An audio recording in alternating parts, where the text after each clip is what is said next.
آمن الرسول بما أنزل إليه من ربه والمؤمنون كل آمن بالله وملائكته وكتبه ورسله لا نفرق بين أحد من رسله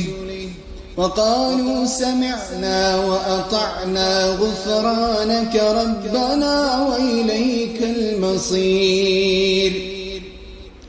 لا يكلف الله نفسا إلا وسعها لها ما كسبت وعليها ما اكتسبت ربنا لا تؤاخذنا إن نسينا أو أخطأنا ربنا ولا تحمل علينا إسرا كما حملته على الذين من قبلنا ربنا ولا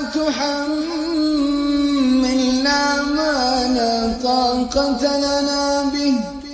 واعف عنا واغفر لنا وارحمنا أنت مولانا فانصرنا على القوم الكافرين